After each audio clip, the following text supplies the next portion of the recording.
My husband, he is man with very few words, but that just one sentence was beginning of my healing.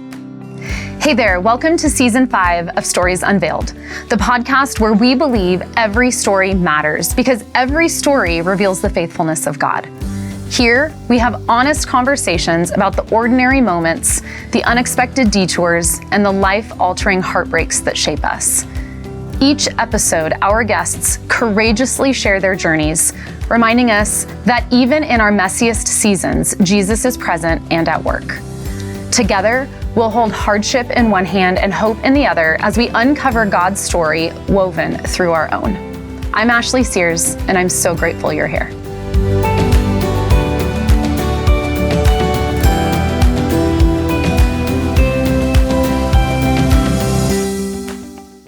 Today, I have the honor of sitting down with Borum and G. On, the founders of Faith in Action. Their lives are a beautiful testament to what can happen when ordinary people say yes to an extraordinary God. What was born out of their own personal stories and an act of obedience to God has become a mission of stepping in to some of the darkest places with the light and love of Jesus Christ. Through compassion, advocacy, and unwavering faith, Borum and G have committed their lives to walking alongside women on their journey from exploitation to restoration. Thank you, Borum and G, so much for being here. I want to dive right into your story. You guys are doing amazing things for God's kingdom, but I first want to jump into, so you both were raised in South Korea. Correct, yeah. Yeah, but you did not know each other growing up. You, funny enough, found out later that somehow your families were connected. Your grandfathers were friends. Sure. Yeah. But you didn't know each other then. Talk to me a little bit about what it was like growing up in South Korea. I don't know, I don't have a very special memory, but what I remember is my all childhood. I live in that very short, small perimeter. Mm-hmm. You can say like elementary school, middle school, high school, everything was probably in a mile radius. Oh. So that was my territory. So you could walk? Yeah, could walk, yeah. And then, yeah, it's much different than now. Yeah. Back then, yeah. We could just like go out, play all day with bicycle and then come back when before suns goes down. That's about it. Yeah. Yeah. Mm. What about you, Borum? Well, so last time when we went to Korea together, after we got married, he did not know anything about Korea. Who? He did not know because he, like he said, he was living in this kind of like neighborhood and in a pretty wealthy Seoul area. Okay. So I had to like take him everywhere and show him around. My father was a teacher and he had to move around many different cities. So I went to same elementary school 2 times. Oh, okay. So moved to countryside, to Seoul, or like many other cities. So we were expert in packing. Yeah. Pack and go. Yeah. Yeah. Okay. Now, Borum, tell me a little bit about your childhood because something happened when you were a teenager. Give me a little bit of backstory about that and talk to me about what happened. Yeah.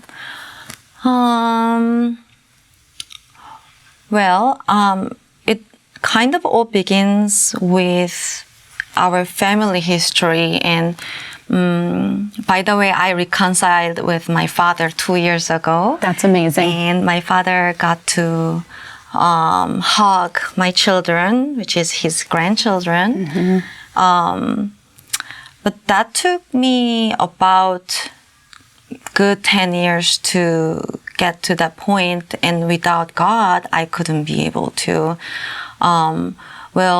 As many people know, hurt people hurt others. Mm-hmm. I think my whole childhood, I had this side project for myself. It's learning about my family and my father. I need to figure it out why my father had to beat me so badly like that since I was 5 years old. From 5 years old all the way to around like 14, basically, I didn't question because that's the only family you know. So I didn't have a reason to make a question about that. I thought that is family.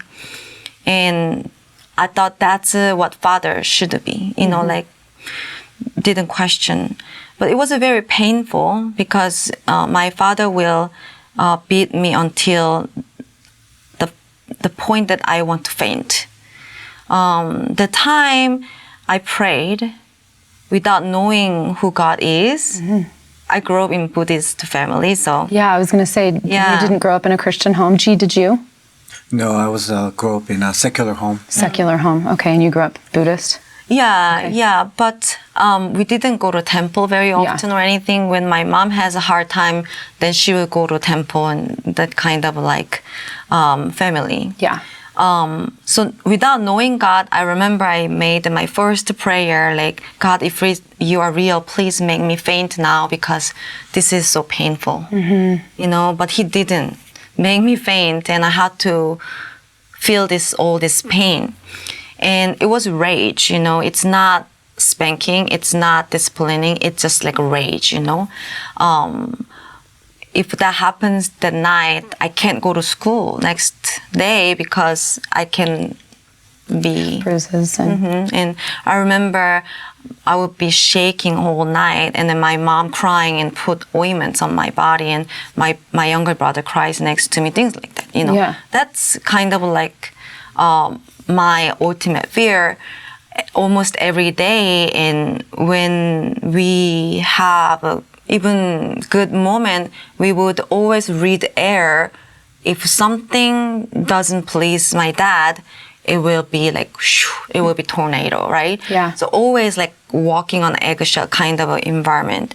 So I was kind of questioning. I think I become around like 13, 14. I remember I went to my friend's home and doorbell rang, and my friend was like run to her dad and jumped on him, and he picked her up and like, you know, like she's a big girl, you know, and that shook me. Like, what is that? Something I've never seen before. My father, he's always very scary and like strong and tiger, you know. I think at that time I was just like listening what my grandma and aunt will say about my dad, and he went to army duty, which all Korean men should go for 2 years. I think at that time was 4 years, and he was getting abused in army. So he chose to go to a Vietnamese war to be able to help himself out of the abuse. Yeah. And there he, you know, before he was raised by a single mom, and he were always questioning what's father look like, what is the father love is like. He never received father's love, right? Yeah. And I saw some of his photo from Vietnamese war and kind of like try to guess and grasp why he's that way. Now I know that this is not right. This is so unfair. I'm starting to growing and becoming, you know, little older kid, and I think I'm starting to thinking like this, I need to escape, or like this is not right? And nobody can help me to be safe. And then one day, it was the night that I know that's the night that he's going to be really angry, and adrenaline. Yeah, adrenaline. Yeah, just coming up and high, and I was like not planning anything. It was a very cold winter in South Korea, wearing short t-shirts and pants. I supposed to go to bed, you know, and I ran. You left? And I ran to the highway, and I hitchhiked the car. A big truck stopped, and that's where I escaped. And I guess I was too young, had no plan, was not really thinking logically, and I don't know what I was thinking. So you hitchhiked, and what happened after that? Yeah, the truck driver asked me where I need to go. And I think he wanted to help me because I looked like I'm escaping from something really dangerous. And I said, train station. I still don't know why train station. Where were you going to go? I was thinking to going to my friend's home, which is a couple of cities away. So taking the train to get there was... Yeah, and I don't know how much the train will cost either. Yeah. I stole about like $20 worth Korean money from my mom's purse. Yeah. And then I ran. Yeah. And I actually don't remember. I think God is protecting me. Like, I remember things and I don't remember certain things. Yeah. And I get always so fascinated when people sharing their childhood memories. I don't have many memories. I was trying to buy these tickets and I bought the ticket and I took a train and I went to a train station called Daejeon. Okay. It is totally opposite direction to where I actually need to go. Oh no. I wanted to go to Daegu. Daegu is towards to the ocean city called Busan. Okay. I went to Daejeon, closer to Seoul. Okay. Which I thought Daejeon and Daegu, I mixed it up. Yes. That's so you went the young. opposite I direction. was like, Yeah. So I went to Daejeon. I never been there. And my money ran away. Yeah. And I was just left there and so cold. And a young man approached me. And I think, I thought he would be a good man who would help me. And he were wearing brown long coat with a red big muffler. And clean hair, clean face, it looks like a normal person. And he was basically measuring me. And then he asked me if I want to go with him. So where I'm gonna go, I know that I'm not gonna go to home. He dropped me off at a low income, kind of like small family home that has like 2 small room and kitchenette and things like that. Very typical Korean house that is like kind of like in a lower income area. Yeah. And I was there, and then I saw a man sitting and drinking alone. And I just look around. What I remember was a baby photo of a girl, 100 days baby photo. It's a Korean thing that you take a photo of 100 days old baby. They're celebrating 100 days. Okay. And family photos.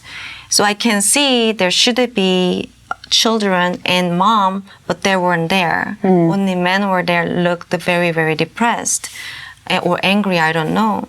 And this young man left me there, and I could imagine he would be my father's age, or, or oldest uncle, kind of like, I guess, 50 or 45, something like that.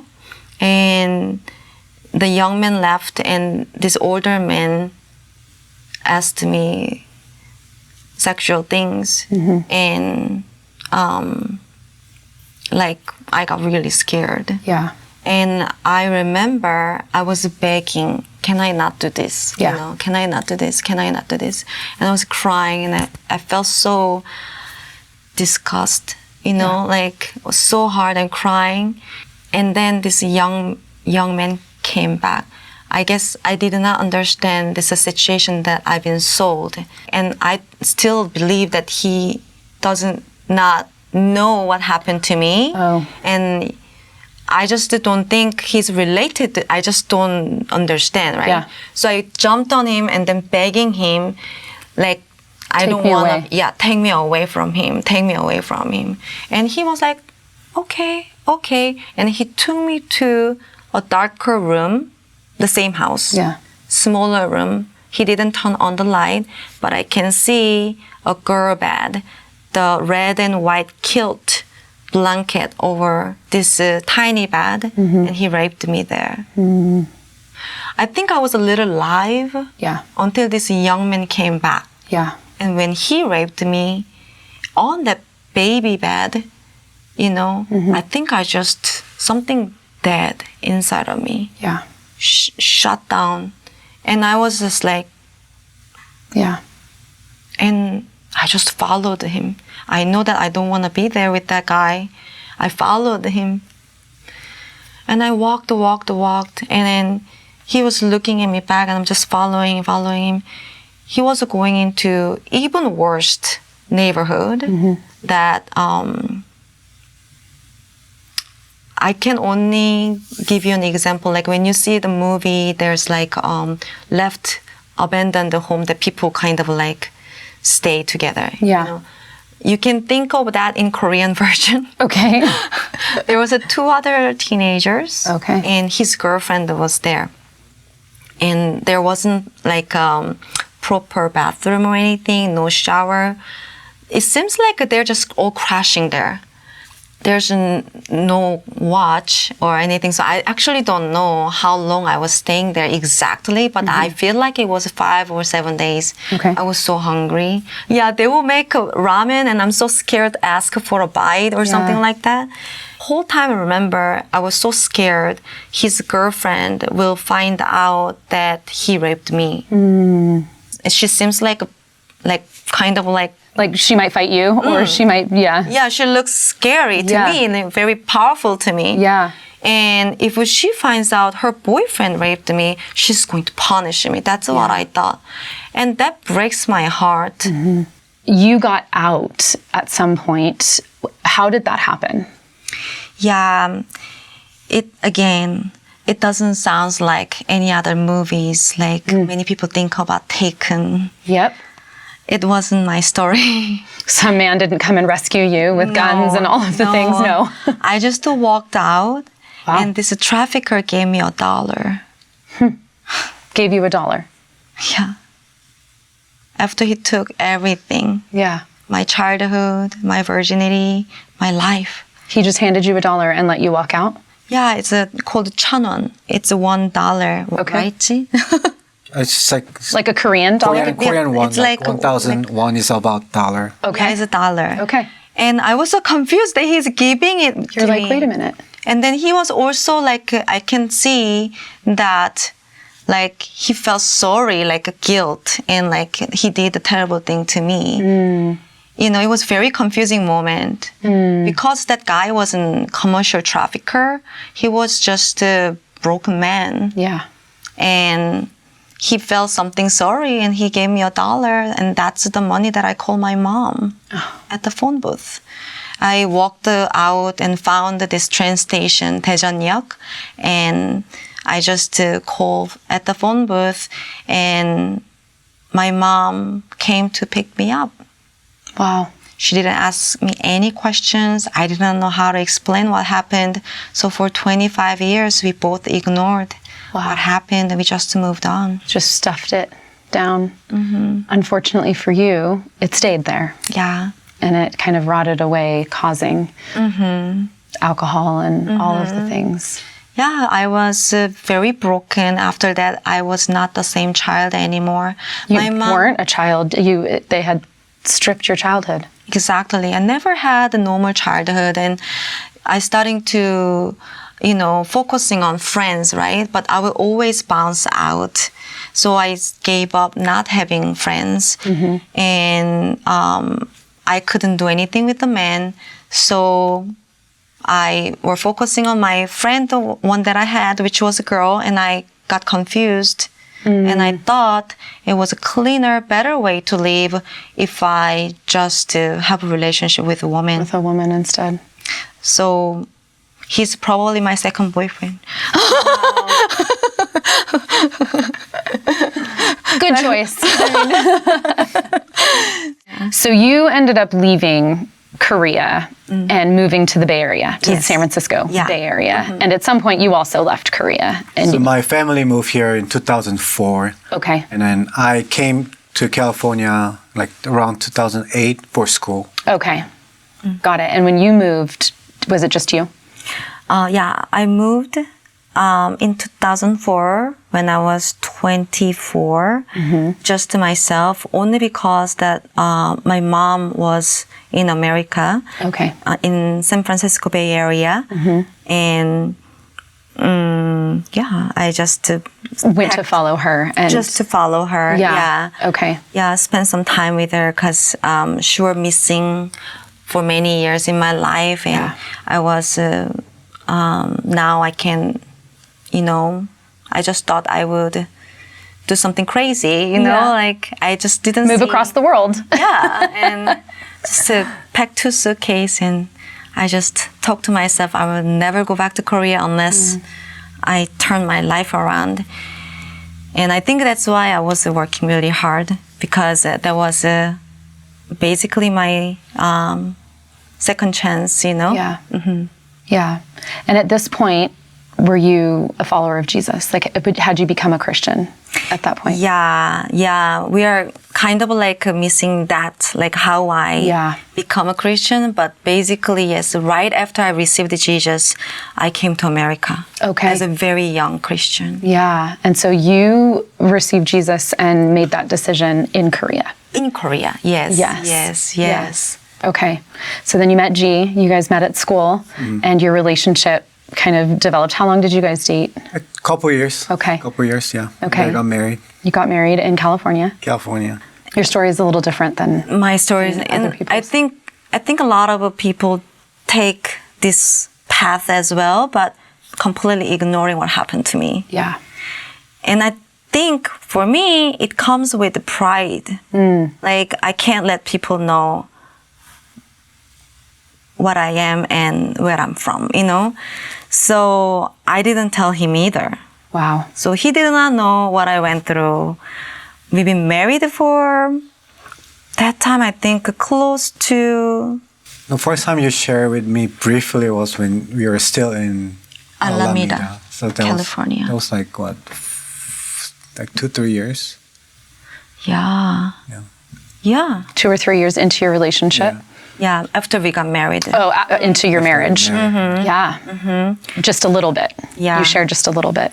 In a way that I can share, My husband, he is man with very few words, and that really, that's when I got really attracted by He's very quiet. So when he speaks, though, it means something. It means you know? something, yeah. So when he said that, like, oh my gosh, like something melted in my heart. Like I was crying and laughing, like, you met me when I was 29. Like, how can you help me when I was 14? But that just one sentence was beginning of my healing. I cannot forget that night in our first apartment in Alameda, where we start our life together. And I shared it because I've been drinking secretly. Like when I was a single, I had to drink, and then I go to this dark stage and repeating the memory over and over and thinking about all different cases. If I just stepped out, if I grabbed a knife, if I did that, You're replaying your trauma. replaying every time. My mom knew that I have a problem, but nobody knew. So you were hiding it from G. I was trying to. Yeah. But you live together 24/7. He knew. I He mean, knew he find out, right? Yeah. And I started to going out and drinking and causing very dangerous situations. And that broke his heart. Yeah. And our marriage was falling apart. And God was keep nudging my heart, like, you need to tell him what you are going through. And I was like, if there's one person I can keep this a secret from, one person, it's him. Yeah. Like, it's okay. Everyone knows about my dark secret, but if I can hide it from one person, it's him. Yeah. And I just sat down, and I felt like he's going to leave me soon, and I told him, like, when I was 14, this is what happened, and, this is really affecting me still, and I don't know what to do. And I couldn't quit. Yeah. I failed after 6 months, after 4 months, after a week, after a year, almost a year I didn't drink. And I always fail and go back to the same situation. And we weren't good, Yeah. but I don't think many people knew that we weren't good. Outside it looked okay. Yeah. And I was starting to questioning more about heaven. Like, what is heaven? Like, I was like questioning that, like, I can't believe in heaven. Where is heaven? There's a space after sky. Where's the heaven? I can't. And I was like talking to myself, like, I gotta make this right. I mean, I can't. I'm being honest to myself. I can't believe in heaven. So I was keep questioning to God, talking to God, like, I need to know about this. And I starting to watching a lot of near-death experiences. Yeah. And by the grace, I got to the point that I can really accept heaven is real. Yeah. Yeah. And from there, God was doing something in his heart too, and COVID happened. Oh, yep. 2020. Yeah. Yeah, so 2020 changed a lot of people's life in Sure different did. way. Yeah. For us, so I was not really believer. Like, that was our 8th years in our marriage, something like that. But still, like, I was not a believer. And every Sunday was a battle, like, Oh. she want me to go to church, I don't want to go to church, and then, so there's the whole thing. So that the 2020 happened, I start questioning what's going on. Right. And it leads to the truth about God.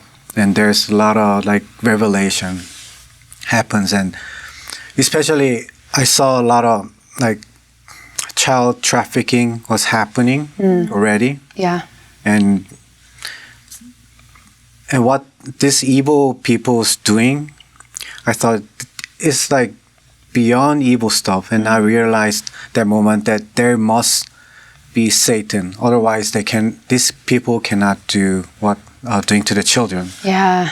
And that moment, like, also realized if there's Satan, there must be God. That was a big revelation. That gave me chills. Yeah. That's the year that my first son was an 1.5 years old baby, and he was going onto this rabbit hole, like, Yeah. and he were like so like, I can tell like he's like. It was a very important season of his life, but I was like busy mom, and he will tell me things, and I'm like, what? And he's sharing in this dark web, the babies are sold young as 1.5 years old. So that was the age of your baby. Yeah. Yeah. And I remember, I knew that the world is evil, but I never heard anything like that.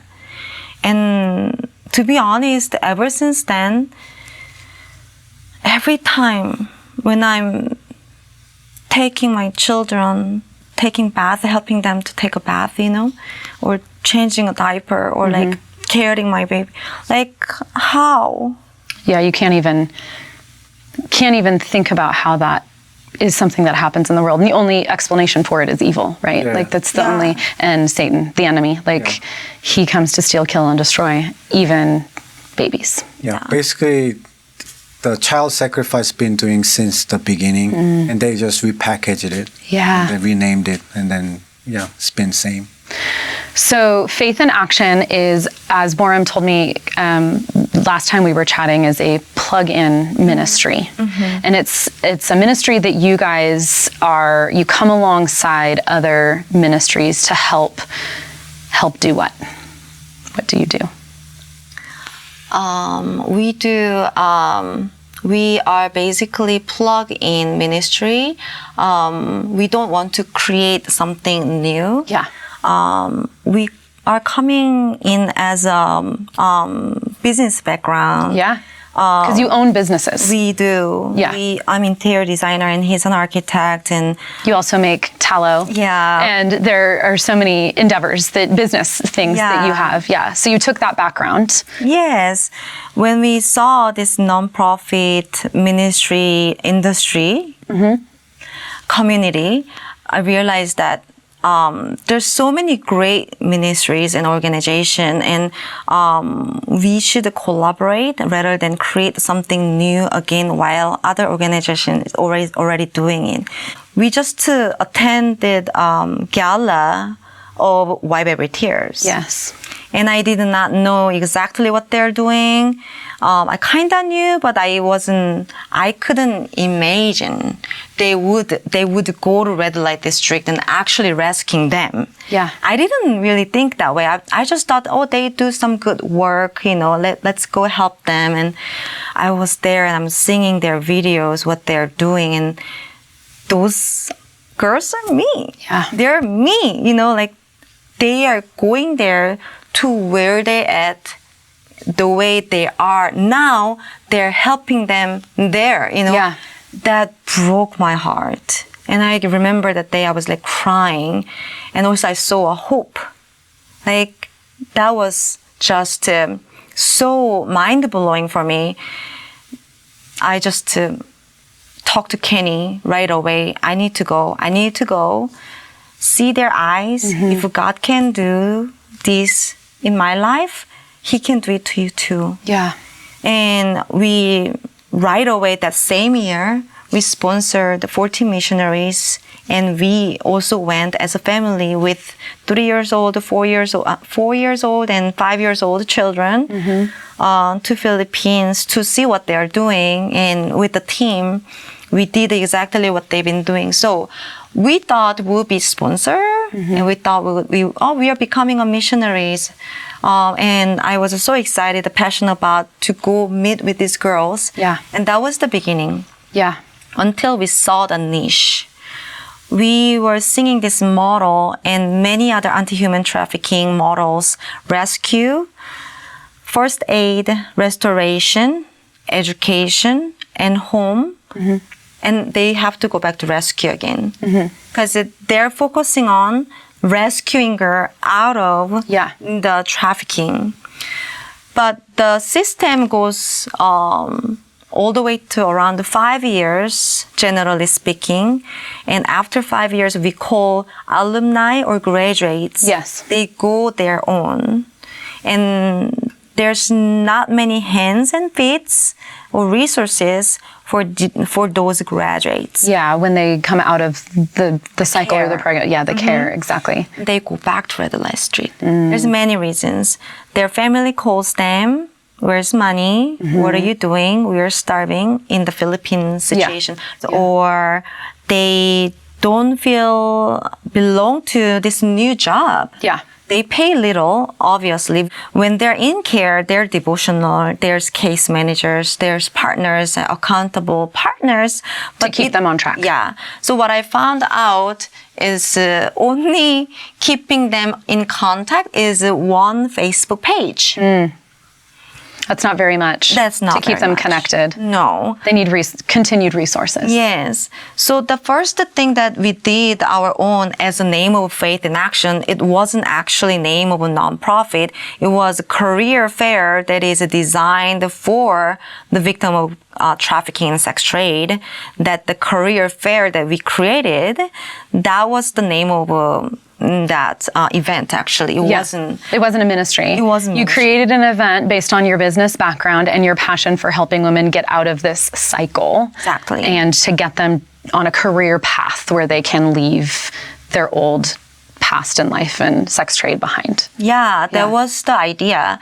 And it was very successful. 68 graduates came in and 20 in-care girls also joined. Okay. And surprisingly, there were some businesswomen, very rare, like handful, but they were there.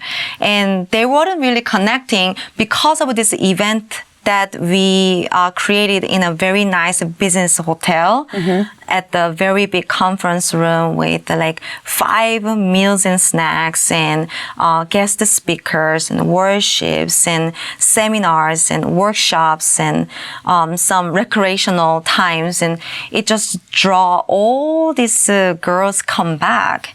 And it was amazing. And we came back to our country, America, where we are living in Boise right now.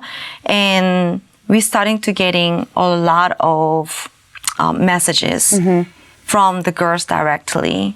By that time, we were already kind of exposed. Our contact were exposed, and there were a lot of personal askings, and we've been helping, and it become very unhealthy, not on our side, but more their side. Yeah. They're like unfairly asking, lying, and not healthy, very not healthy. And sometimes they come back angry, even though after we help them. So we realized that money is not the solution. Yeah. And he were also very concerned that me is becoming very personally attached. Yes. And emotionally attached. She was having a hard time, like girls, for instance, girls asking for money. Hey, my baby's dying. The baby will die if you don't send money. And it put all the burden on her. Yeah. I was like, we cannot do this anymore. Like, we're gonna create a non-profit, and they need to come proper channel Yeah. to protect her. That makes sense. So that's how we established Yeah. Faith in Action Faith in and Action. made that into a nonprofit. And Yeah. I want to say Faith in Action, we go by one girl at a time because my story represented it. God saved one girl from South Korea all the way to San Francisco, all the way to Boise, and all the way to Philippines, and who knows, many other countries. And now we are focusing on Boise local ministry. Our first client we could be able to rescue at the Boise skate park, and he was only 18 years old. Now she returned back to her biological mom and dad after 15 years. wow, that's amazing. Yes. So, with Faith in Action, tell me right now an update and any exciting things that are coming up with the ministry here locally. What are some really exciting things that are happening?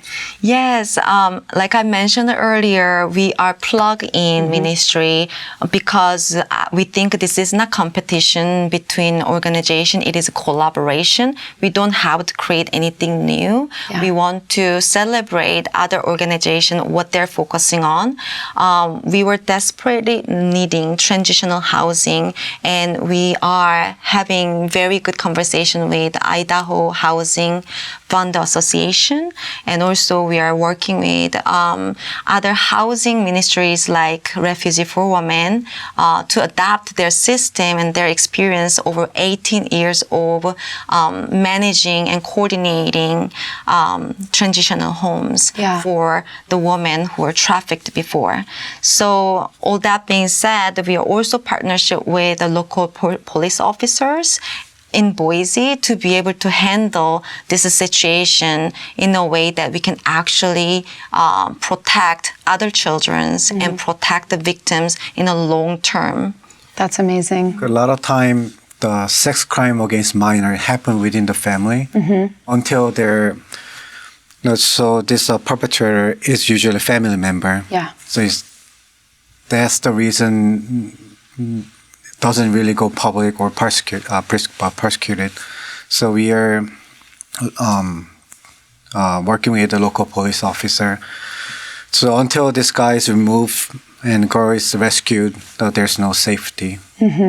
So we are working on that, and then Yeah, we are also working on a hotline that the victims can call or witness can call for help. Yeah. And also, we just have recording self-defense classes. Anyone can join to build up more awareness and just to getting together as a community partnership with his jiu-jitsu gym and my jiu-jitsu gym. This like Boise area jiu-jitsu community is really championing our ministry.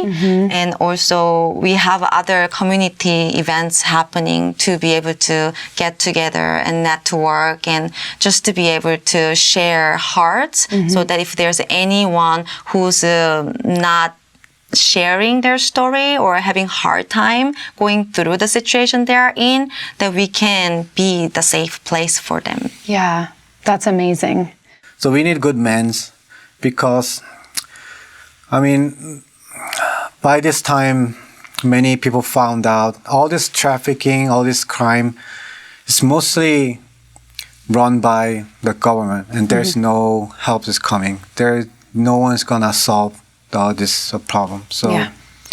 the men need to rise up, and we need to deal with it ourselves. Yeah. I love Just that. imagine there's all these good men just stand up and There are so many good men. Yeah. Yes. And to be able as women to empower that, like, we all have God-given roles and talents and gifts and callings, but to have strong men that are right with the Lord, that serve Him first and just lead by example. Sometimes the best thing you can do is to just set an example. Yeah, right? we are created as the protector of family or the vulnerable, and we're supposed to be a provider. Yeah. But so just doing that helps. Yeah. Well, I love that. And I could sit and talk to both of you all day because there's so many more layers to your story, I know, and there are just so many amazing things. In the description and the notes for this episode, there will be a link to Faith in Action. And you partner with Wipe Every Tear, right? And so we can add that as well. For people to go and check you guys out and check out your ministry. If anybody wants to order tallow, we can tallow Jenna. But really, Faith in Action and helping bring awareness, and whether it's a financial need met or just support, prayer, whatever that is, I just want to help point people in that direction and bring awareness to help complete the mission that the Lord has put on your guys' hearts. Thank you. So thank you so much. Yeah. Thank you so much for being here and for your transparency and just your obedience in what God's called you guys to do. Thank you so much. Yeah. Thank you. Thank you so much for joining us for today's conversation on the Stories Unveiled podcast. We would love it if you would leave us a rating or a review. If you would like to learn more about Stories Unveiled and our events, go to storiesunveiledconference.com or follow us on Facebook or Instagram at storiesunveiled_. The Stories Unveiled podcast is created in partnership with KTSY and Barefoot Media Ministries. For more encouragement and other podcasts, visit ktsy.org. Have an incredible day and go live unveiled.